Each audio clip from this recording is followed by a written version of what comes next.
أجمعين.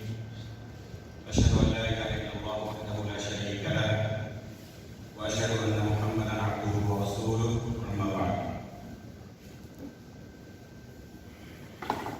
محترم حاضرین،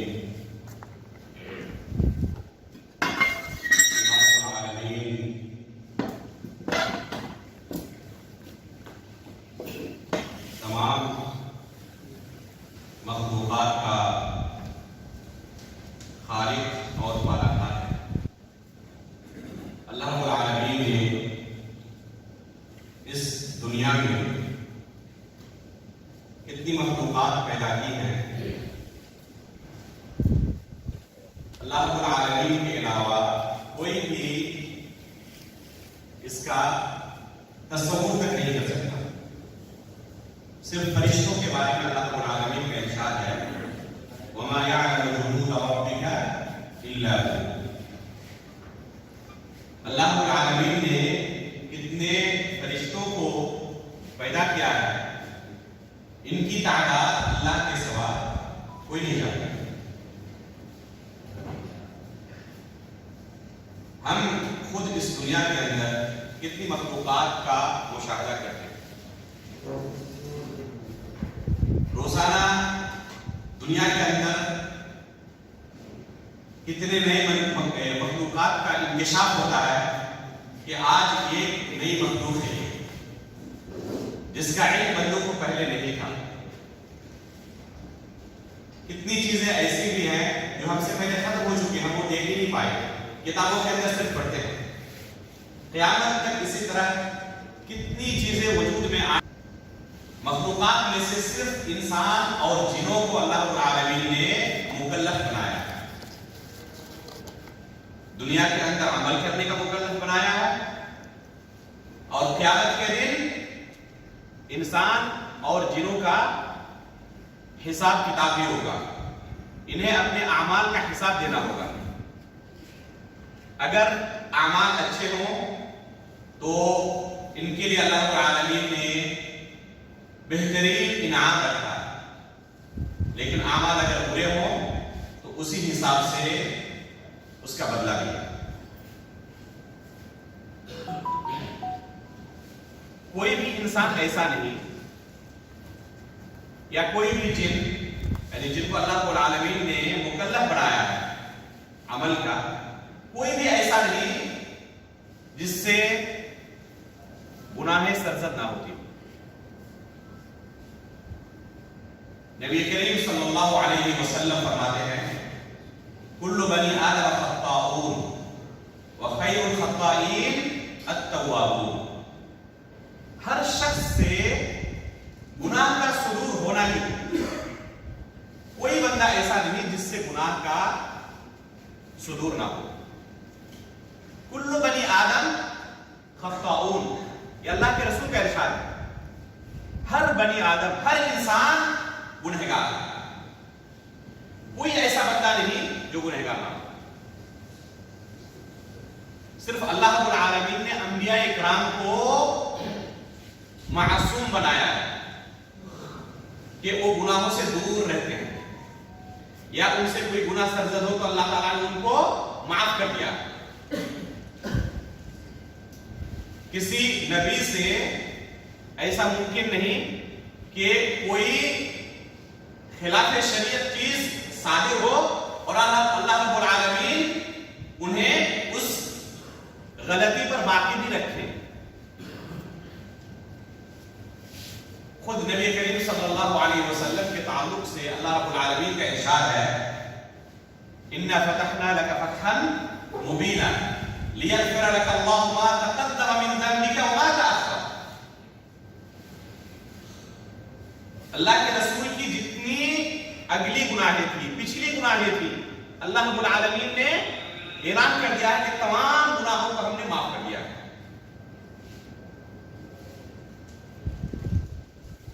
لیکن گناہ کا صدور، گناہ ہونا، یہ فطرت کے مطابق ہے.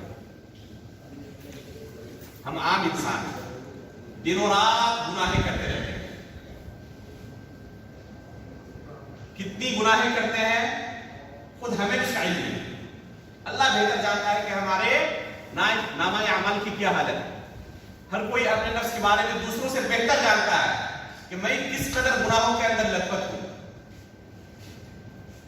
بلکہ سلف صالحین کہا کرتے تھے کہ اللہ رب العالمین کا بندوں پر احسان اور کرم ہے کہ اللہ رب العالمین نے بندوں کی گناہوں پر پردہ ڈالا ہوا ہے.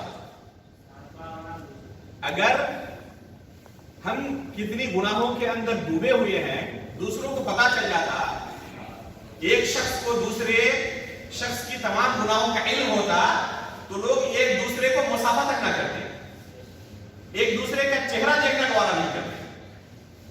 لیکن یہ اللہ رب العالمین کا کرم ہے, اس کا احسان ہے, اس کا فضل ہے کہ اللہ, کیونکہ کس قدر ہم گناہوں کے اندر ڈوبے ہوئے ہمارے دوست کو پتا نہیں, یہ اللہ رب العالمین کو پتا ہے بس. تو یہ اللہ تعالیٰ کا ہمارے اوپر فضل و احسان ہے. گناہ کا صادر ہونا یہ فطرت کے عین مطابق ہے. یہ ممکن ہی نہیں کوئی ایسا انسان ہو جس سے گناہ سرزد نہ ہوتی ہو.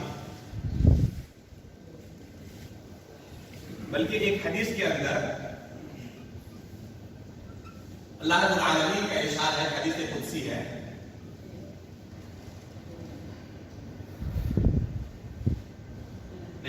نبی کریم صلی اللہ علیہ وسلم فرماتے ہیں کہ اس ذات کی قسم جس کے ہاتھ میں میری جان ہے, اگر تم گناہ نہیں کرتے تو اللہ تعالیٰ تمہیں ختم کر دیتا, اس نسل کو باقی ہی نہیں رکھتا. لو لم تذنبوا لذهب الله بكم ولا جاء بقوم يذنبون فيستغفرون. اور ایک ایسی نئی قوم کو لاتا جو گناہ کرتے اور پھر اللہ رب العالمین سے استغفار کرتے, اپنے گناہوں کی بخشش طلب کرتے. فیغفر اللہ لهم, پھر اللہ تعالیٰ انہیں بخش دیتا اور معاف کر دیتا. تو بندوں سے گناہ کا سرزد ہو جانا کوئی بڑی بات نہیں ہے, بلکہ کوئی عیب کی بات بھی نہیں ہے اگر وہ گناہ سے پھر توبہ کر لیتے ہیں. اگر کسی انسان سے گناہ سرزد ہو جائے اور پھر وہ اللہ رب العالمین کی طرف پلٹ آئے, اپنے گناہوں سے اللہ رب العالمین کے سامنے روئے گر گرائے اور اللہ تعالیٰ سے بخشش طلب کرے, تو کوئی عیب کی بات بھی نہیں. بلکہ اللہ رب العالمین کو ایسے بندے بہت پسند ہیں جو گناہ کرتے ہیں اور گناہ کرنے کے بعد اللہ رب العالمین کے سامنے روتے ہیں, گر گراتے ہیں, اپنے گناہوں کی بخشش طلب کرتے ہیں. حدیث کے اندر آتا ہے نبی کریم صلی اللہ علیہ وسلم نے ایک مثال دی ایک شخص کی, لَاللَّهُ أَفْرَحُ بِتَوْبَةِ عَبْدِهِ حِينَ يَتُوبُ إِلَيْهِ مِنْ أَحَدِكُمْ كَانَ عَلَى رَاحِلَتِهِ بِأَرْضِ فَلَاةٍ. اللہ رب العالمین اپنے اس بندے سے اس سے زیادہ خوش ہوتا ہے جو بندہ اپنی سواری کے ساتھ کسی چٹکل میدان میں ہو. ایک بندہ اپنی سواری کے ساتھ, پرانے زمانے میں سواری کیا تھی, اونٹ تھے, گھوڑے تھے, اپنی سواری کے ساتھ پورے سفر کا سامان موجود ہے. اس زمانے میں آج کی طرح راستوں میں ہوٹل نہیں ہوا کرتے تھے, اور آج کی طرح ایک شہر سے دوسرے شہر تک گھنٹوں میں نہیں پہنچ سکتے تھے.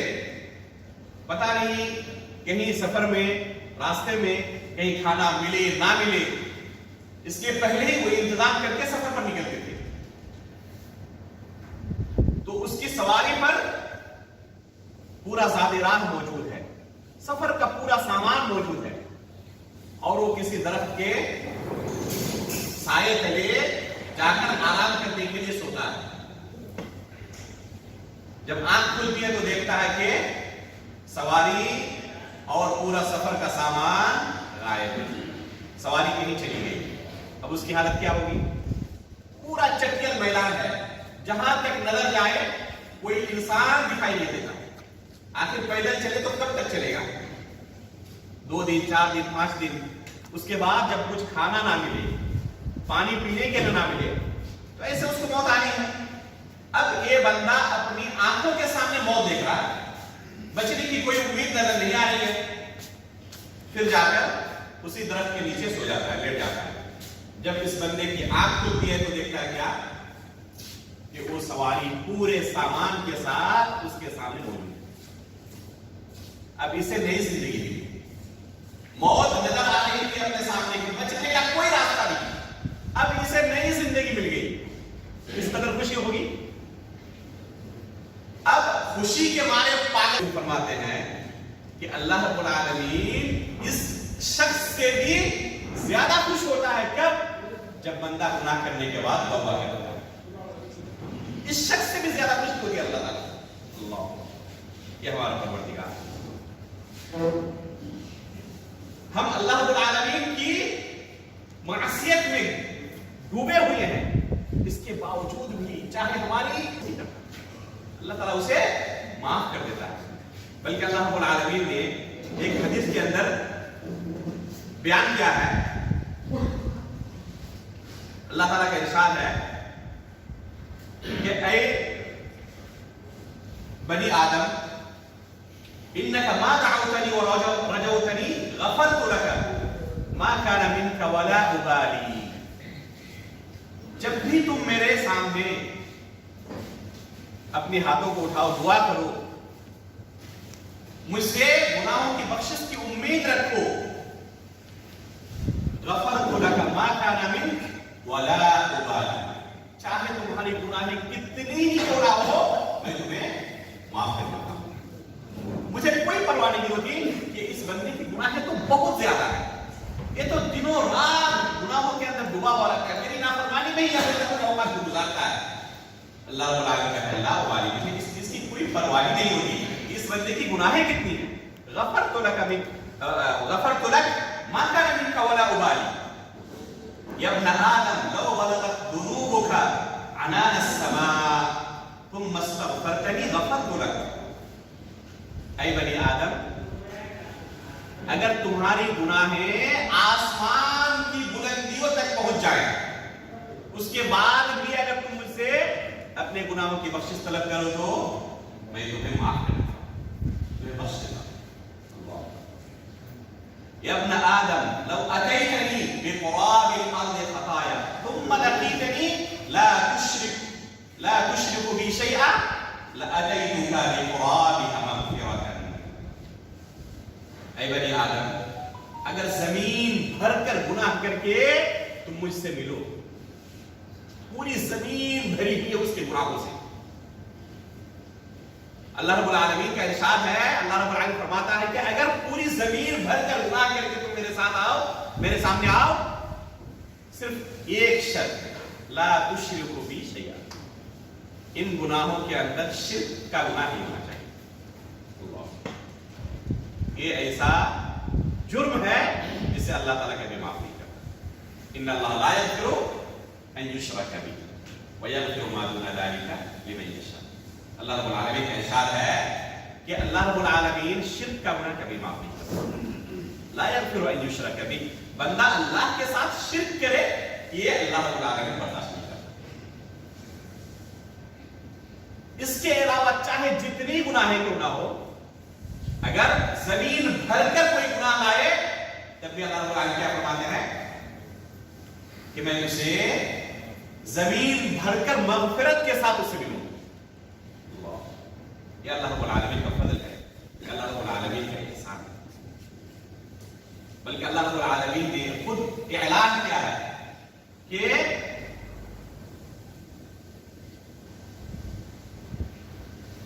قل یا عبادی الذین اسرفوا علی انفسهم لا تقنطوا من رحمت اللہ ان اللہ یغفر الذنوب جميعا انہ هو الغفور الرحیم. یہ قرآن کیا ہے؟ قل یا عبادی الذین اسرفوا علی انفسهم، اے بندو جو اپنے نفس پر ظلم کیے ہوئے ہو، لا تقنطوا من رحمت اللہ، اللہ کی رحمت سے مایوس نہ ہو. ان اللہ یغفر الذنوب جميعا، تمام گناہوں کو اللہ تعالیٰ بخش دیتا ہے، معاف کر دیتا ہے. اللہ رب العالمین کی رحمت کا ایک نمونہ ہے.